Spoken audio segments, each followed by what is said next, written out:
ஐயா வணக்கம் ஐயா. வணக்கம் ஐயா, நான் சரணம்பள்ளிலேருந்து வரணுங்க.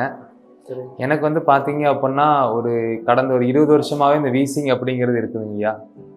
இப்போ பார்த்தீங்கன்னா வெயில் காலம் கொஞ்சம் கம்மியாக இருக்குங்க. ஆனால் பனிக்காலத்தில் பார்த்தீங்க அப்படின்னா இந்த மூச்சு இழுக்கிறதுக்கும் ஓடுறதுக்கும் ரொம்ப கஷ்டமாக இருக்குங்க. அதுக்கு ஏதாச்சும் யோகாவில் தீர்வு இருக்குங்க ஐயா? கண்டிப்பாங்க. மூச்சு பயிற்சி நாங்கள் வாரம் புதன்கிழமை எல்லா புதன்கிழமையும் இந்த மூச்சு பயிற்சி முத்திரை பயிற்சிகள் கொடுக்குறோம். சில முதிரைகளும் நீங்கள் தினமுமே பயிற்சி பண்ணும்போது உங்களுக்கு அது பலன் கிடைக்கும். அதுபோக சில மூச்சு பயிற்சிகள் நாங்கள் கொடுக்குறோம். இந்த கபாலபாத்தி எல்லாம் உங்களுக்கு இந்த மூக்கு அடைப்பை கிளியர் பண்ணுங்க. அதே மாதிரி இந்த நாடி சுத்தி பயிற்சிகள் எல்லாம் இருக்குது. ஸோ இதெல்லாம் நீங்கள் மூச்சு பயிற்சி நல்லா காத்தோட்டமான இடத்துல பயிற்சி பண்ணும்போது கண்டிப்பாக உங்களுக்கு இந்த வீசிங் ப்ராப்ளம் கொஞ்சம் கொஞ்சமாக கம்மியாகும். அதே மாதிரி தூங்கும்போது முதல்ல சொன்ன மாதிரி ஜன்னலெல்லாம் கொஞ்சம் காத்தோட்டமான இடத்துல திறந்து வச்சு தூங்கணும். இந்த ஏசியில் தூங்குறத நீங்கள் தவிர்த்துக்கணும்.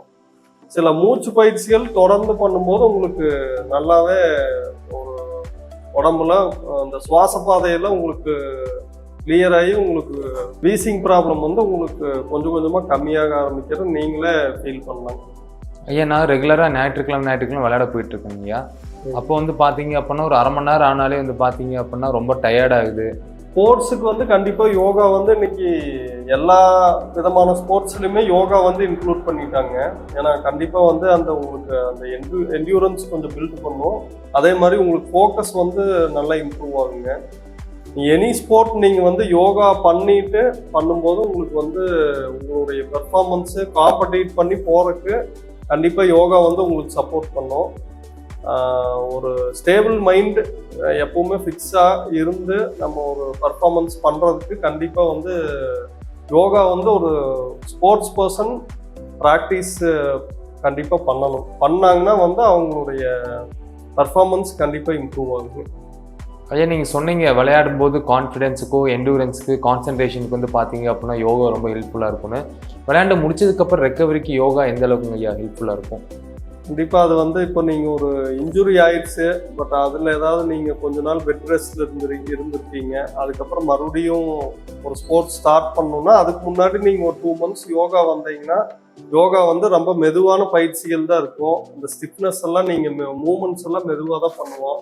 சில ஆசனங்கள்லாம் பண்ணும்போது உங்களுக்கு அந்த ரெக்கவரி ஆகிறதுக்கு கொஞ்சம் யோகா உங்களுக்கு சப்போர்ட் பண்ணும். அதே மாதிரி அந்த மென்டல் ஸ்டெபிலிட்டி மறுபடியும் ரீபில்ட் பண்ணுறதுக்கு உங்களுக்கு யோகா நீங்கள் கண்டிப்பாக உங்களுக்கு சப்போர்ட் பண்ணும். ஒரு ஆசனங்கள் நீங்கள் மெதுவாக தான் பண்ண போகிறீங்க. மெதுவாக பண்ணும்போது உங்களுக்கு வலி இருந்தாலும் அதை நிறுத்திக்கலாம். ஒவ்வொரு ஆசனமும் அதுக்கு தகுந்தாப்படி ஒவ்வொரு அந்த மூமெண்ட்டு கரெக்டாக கொடுத்து பண்ணிங்கன்னா உங்களுக்கு கண்டிப்பாக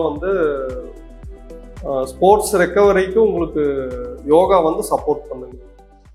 நீங்களுமே உங்களுடைய வாழ்க்கையில முறையான யோக பயிற்சிகள் பண்ணி ஒரு வாழ்க்கையில முன்னேறணும்னு நினைச்சீங்கன்னா கண்டிப்பா கீழே இருக்கிற நம்பருக்கு தொடர்பு கொள்ளுங்க.